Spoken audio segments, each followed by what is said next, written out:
नमस्कार मैत्रिणींनो, साने गुरुजी द्वारा लिखित श्यामची आई या पुस्तकाचे वाचन आपण करत आहोत। या वाचनात पुढे प्रकरण 4 पुण्यात्मा यशवंत आज तुम्हा सगळ्यांसाठी मी वाचत आहे। त्या दिवशी शनिवार होता, एकादशी होती। श्यामने गोष्ट सांगावयास सुरुवात केली। जरा थांब, बारकू यावयाचा आहे। काल तो भाकर न खाताच आला होता। शिवा म्हणाला, पहा आलाच, ये बारकू ये, माझ्या जवळ बैस। असे म्हणून गोविंदाने बारकूस आपल्या जवळ बसविले। श्याम सांगू लागला, ते पावसाळ्याचे दिवस होते। कोकणातील पाऊस होता। मुसळधार पाऊस ओतत होता। जिकडे तिकडे पाण्याचे लोट खळवळत वाहत होते। पावसातून डोक्यावर इरली येऊन कुडकुडत आम्ही शाळेत गेलो। त्यावेळेस कोकणात छत्र्या फार बोकाळल्या नव्हत्या। इरली फारच सुंदर व साधी असतात। आमचा धाकटा भाऊ जरा आजारी होता, म्हणून तो आमच्या बरोबर शाळेत आला नाही। दादा व मी शाळेत गेलो। आम्ही शाळेत गेलो, परंतु घरी यशवंताचे दुखणे एकाएकी वाढले। तो 2 दिवस नालगुदाने आजारी होता, परंतु ते दुखणे बरे झाले होते। दुसरेच दुखणे उत्पन्न झाले। पहाटे त्याचे पोट दुखण्याचे निमित्त झाले। पोट जरा जास्तच दुखू लागले। पोट फुगू लागले। त्याला शौचास होईना व लघवीसही होईना। खेड्यात कुठला डॉक्टर, कुठला एनिमा, घरगुती उपाय चालले होते। आमचा गडी गोविंदा आम्हा शाळेत बोलवण्यासाठी आला। अण्णा, दादा अशी यशवंत आमची आठवण करीत होता। आम्ही शाळेतून घरी आलो तर कितीतरी गर्दी। गावातील काही वैद्य आले होते। पितांबरभाई, कुशा आप्पा तेथे आले होते। माझा भाऊ गडबडा लोळत होता। पोट फुगत चालले तरी त्याला अतिशय तहान लागली होती। त्याला पाणी देत नव्हते। पाण्याच्या भांड्याकडे गडबडा लोळत सुटे। त्याला पुन्हा धरून ठेवीत। त्याचे वय 6 वर्षाचे असेल। आदल्या दिवशीच आई त्याला रागे भरली होती। अंगणात चण्याची डाळ वाळत घातली होती। शेळी येऊन डाळ खाऊ लागली तर यशवंताने ती हाकलली। शेळीने तोंड घालून डाळ उडवली होती, ती तो सारखी करीत होता, गोळा करून ठेवीत होता। इतक्यात आजीने पाहिले व ती म्हणाली, डाळ खातोस का रे चोरा? आणि कळू नये म्हणून नीट सारखी करून ठेवतो आहेस, बराच की आहेस रे?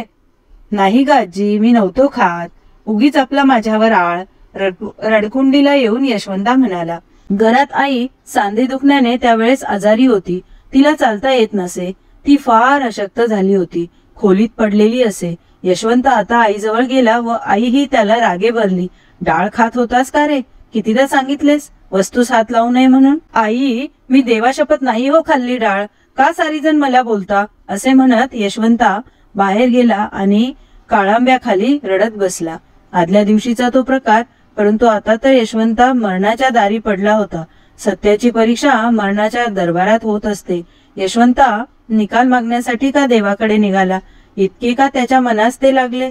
यशवंत विचारणार नाही असे वाटले। 9च्या सुमारास तर जास्तच झाले दुखणे। आई, मला ठेवा, तो क्षीण आवाजात म्हणाला। माझ्या जवळच आहेस बाळ तू, आई म्हणाली। अशक्त व आजारी आईने मरणोन्मुख यशवंताचे डोके मांडीवर घेतले। तिच्या डोळ्यात पाणी आले। आई, माझे डोके खाली ठेव हो, तुझी मांडी दुखेल, तुझे सांधे दुखतात, यशवंत खोल आवाजात म्हणाला। आईचे हृदय गहिवरले। नाही हो बाळ दुखत सांधे, मला काही नाही होत। मुलांच्या दुखण्यापुढे आईचे दुखणे टिकत नाही हो। मुलाला बरे करण्यासाठी आईच्या अंगात नसलेली शक्ती येते।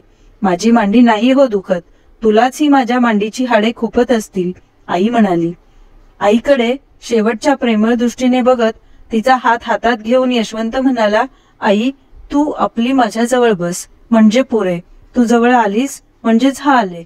यशवंताचा एक एक शब्द आईच्या व आम्हा सर्वांच्या हृदयास घरे पाडीत होता।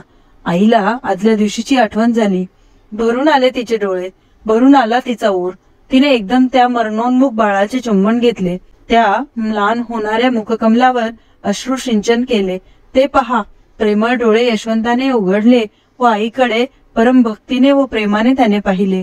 त्यानंतर थोडा वेळ गेला व तो आमचा यशवंत राम राम म्हणत आम्हा सोडून गेला। आई नेहमी म्हणायची, यशवंत पुण्यात्मा होता, म्हणून तो एकादशीच्या दिवशी देवाकडे गेला। लहानपणी आम्ही आकाशाकडे पाहत असू व तो तारा यशवंताचा असेल असे एकमेकांस दाखवत असू। पुण्यात्मांचे आकाशात तारे होतात असे वडील आम्हास सांगत। आम्हालाही ते खरे वाटे। आज यशवंत नाही व आईही नाही, परंतु त्या मरण प्रसंगीचे खरे उभयंतांचे प्रेम अमर आहे। असा थोर भाऊ व अशी थोर माता मला मिळाली होती या विचाराने मला धन्यता वाटते. त्यांच्या नखांची सर मला नाही, मी पामर किडा, परंतु माझ्यातही काही चांगुलपणा, काही प्रेम असले तर त्याचे श्रेय त्या मातृनिष्ठ भावास व मुलांच्या शीलास जपणाऱ्या त्या थोर मातेस आहे. अशी आई व असे भाऊ लाभावयास पूर्व सुकृतच लागते. बहुता सुकृतांची जोडी पदरी असावयास हवी.